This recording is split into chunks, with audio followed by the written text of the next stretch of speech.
Welcome to Slash Bash, where today I am bringing you another malicious compliance Reddit video. In our first story, can't leave your office until I'm in dress code.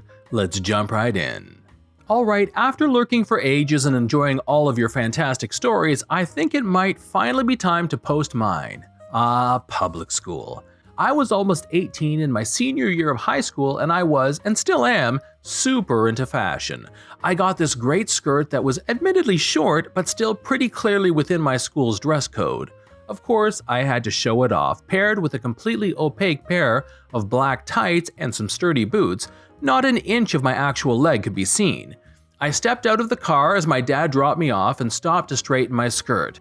The closest administrator, gonna call her Ms. Bell, took this from me trying to make an inappropriate skirt passable enough to walk by her to my first class, and she wasn't having it.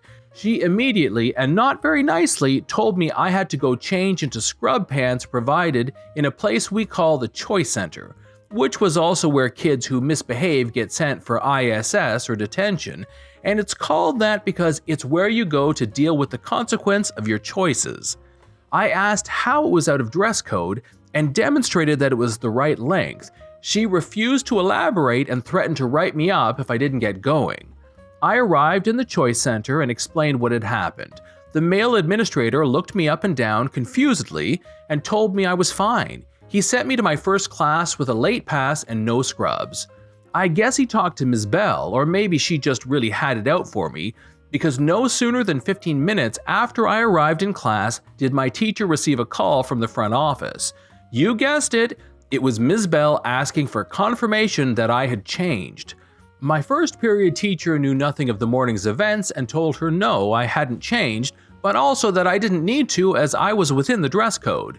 That wasn't good enough. Ms. Bell sent someone to escort me to the office to meet with her personally. I made my way into Ms. Bell's office, where two other administrators were present. They didn't say a word while I was there, they just spectated. Ms. Bell informed me that I had interrupted the meeting she was having with them by not complying earlier, or something to that effect. I told Ms. Bell that my outfit had been approved and I didn't have any scrubs to change into because they weren't ever given to me, and she didn't buy it. Here's the malicious compliance you're waiting for. She insisted that I had scrubs in my bag to change into and wouldn't look into my bag when I opened it to show her that I didn't. She told me verbatim to take off that skirt, put on the scrubs from your bag, and give me the skirt for safekeeping so I know you don't put it back on like you must have already. She told me I was wasting her time. I widened my eyes and dropped my backpack, feigning surprise and innocence. I raised my voice an octave. You want me to undress? You want me to take my clothes off and give them to you? Great choice of words, Ms. Bell. Without giving her a chance to respond, I unzipped the skirt and took it off right there. I had very little shame and a pretty strong distaste for authority, I will admit. She wants me to undress, sure. My tights are completely opaque anyway. Keep the skirt, I'll wear this. I handed it to her and she stuffed it in her file drawer. Needless to say, Ms. Bell wasn't a fan of my shameless stripping in her office. She demanded that I put my scrubs on, and again, I reminded her I didn't have any because I was confirmed to be in dress code before she took a third of my outfit. I asked if she wanted me to take the tights off too, and of course she said no, but that I couldn't leave her office until I was in dress code. One of the other administrators had excused himself as I started to undress before, so I plopped right down in his chair. I can't leave until I'm in dress code, which you took me out of? Sounds like an easy first period. Great, then I'll be on my way as soon as I get that skirt, unless you want me to walk out of here and let them know you would rather I wear this. I got my skirt back eventually. On my way back to class, the secretary, the only personable administrator, told me it was cute. Here's an edit for clarity. I didn't expect this to get anywhere near as much traction, wow. Ms. Bell never directly asked me to change in front of her, and part of the malicious compliance of it all was that I chose to do that because I knew she was trying to humiliate me. I didn't call a school resource officer because the ones at my school had a reputation ranging from being generally unhelpful to downright enabling the staff to get away with this kind of thing. I don't know why she called me in while she was clearly having a meeting, other than maybe to embarrass me further. I don't know why the other administrators didn't do anything, but I venture it's probably because our administration was awful at best. We had other teachers and counselors who I could go on about that are 10 times worse, and amazingly somehow still employed. This is unbelievable because to all of you, it's an isolated incident. I wish it were. Story 2. You really don't want me to open this bag. I am a broke college student, not like the I spend all my money on DoorDash and weed so I don't have enough money to go out with friends kind of broke, but rather the I once ate a piece of cheesecake that I found on the side of the road because I was hungry kind of broke. Anyhow, I have managed to find a way to swindle a certain convenience store to unwittingly give me coupons that I could use to get free food every now and then. I had worked there before, so I knew how to take advantage of their coupon system as much as they had taken advantage of me while I worked there. Well, one day, I had gotten $11 in coupons, which I was very excited to use to buy myself some groceries. Now, convenience stores are great, but when it comes to groceries, well, they aren't grocery stores, so options are a bit limited. Of course, for me it's free, so I'm not complaining. So I'm walking up and down the aisles looking for something slightly nutritious so that I can eat real food and not get that groggy, I've been eating nothing but peanut butter and bread for the last week type of feeling. You know the one. After grabbing some peanut butter and bread, a stack of pink catches my eye. My heart drops. Could it be? Do they have meat? My legs pull me over to the meat stack faster than I can process this miracle, and I am suddenly face to face with a giant stack of packaged salami. Finally, some good flippin' food. I grab myself a package of salami and it becomes my new best friend. I imagine our life together, the sandwiches, the snacks, and best of all, the satisfaction of having a real meal. I put the peanut butter back and exchange it for some mayonnaise and mustard.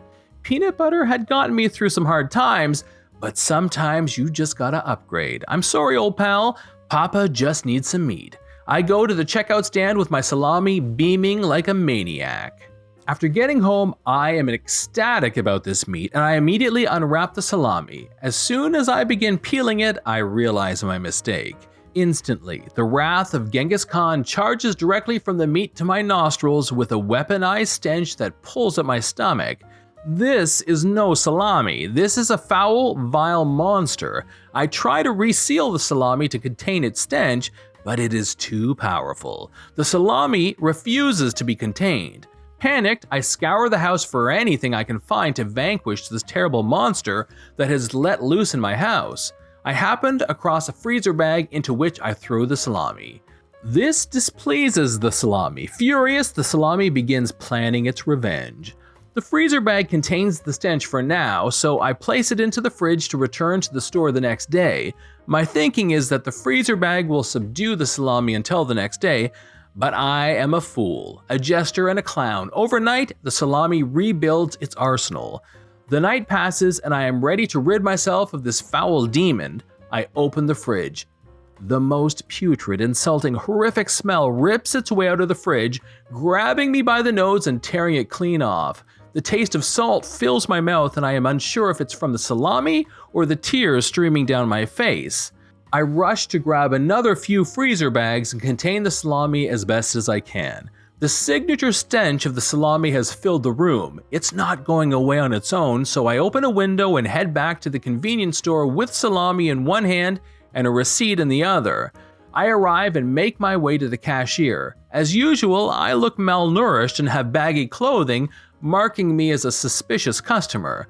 I go to send the salami back from whence it came, but the cashier has suspicions of my return, of course. So why exactly are you returning this, sir? Please don't make me open the bag. The displeased salami becomes eager. It smells really bad. I would open the bag, but I really don't think that's a good idea. Please don't make me open the bag. The salami knows what is to happen.